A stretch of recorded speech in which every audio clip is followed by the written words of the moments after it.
Assalamualaikum warahmatullahi wabarakatuh. Selamat datang di pembelajaran daring. Nah, hari ini kita akan membahas mengenai konjungsi temporal. Jadi, tonton video ini sampai selesai ya anak-anak. Pada awalnya kita mengenal kata konjungsi. Nah, konjungsi itu merupakan kata penghubung. Nah, di sini bagian dari konjungsi temporalnya. Nah, di mana pengertiannya yaitu merupakan kata hubung yang mengacu pada waktu dan menghubungkan kedua peristiwa. Jadi, konjungsi temporal ini memiliki dua jenis. Jadi, jenis yang pertama itu ada konjungsi temporal sederajat serta konjungsi temporal yang tidak sederajat. Gimana sih pengertian atau pemahaman tentang konjungsi temporal ini? Maka penjelasannya ada di sini. Yang pertama tadi konjungsi temporal sederajat. Jadi konjungsi temporal sederajat ini merupakan konjungsi yang bersifat setara atau sederajat seperti kata kemudian, lalu, dan selanjutnya. Nah, penempatan pada konjungsi temporal ini tidak boleh ada di awal dan di akhir kalimat, melainkan dia harus diapit dengan kata lainnya. Berarti letaknya ada di tengah kalimat ya.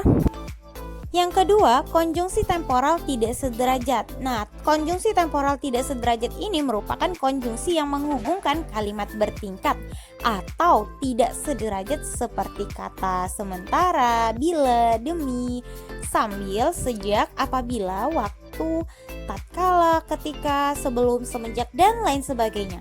Nah, berbalikan dengan yang sebelumnya, di konjungsi temporal tidak sederajat ini penempatannya boleh di sebarang tempat. Jadi dia bisa di awal kalimat, akhir kalimat, maupun di tengah kalimat. Jadi letakannya lebih bebas ya. Nah, selanjutnya ini ada contoh dari konjungsi temporal sederajat. Bayu akan ke perpustakaan lalu ke laboratorium. Jadi konjungsinya itu adalah konjungsi lalu, letaknya ada di tengah. Di sini dia jelas menghubungkan antara kalimat Bayu akan ke perpustakaan dan kalimat lalu ke laboratorium. Sampai di sini paham ya?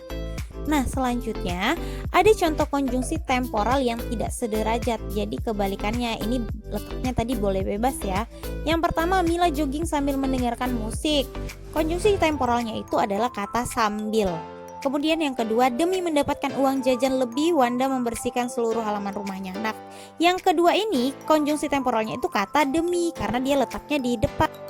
Jadi itu tadi penjelasan mengenai konjungsi temporal. Nah, masuklah kita ke tugas. Nah, tugasnya hari ini yaitu masing-masing siswa menuliskan 5 kalimat temporal sederajat dan 5 kalimat temporal tidak sederajat. Selamat belajar dan semangat terus anak-anak. Assalamualaikum warahmatullahi wabarakatuh. See you, bye.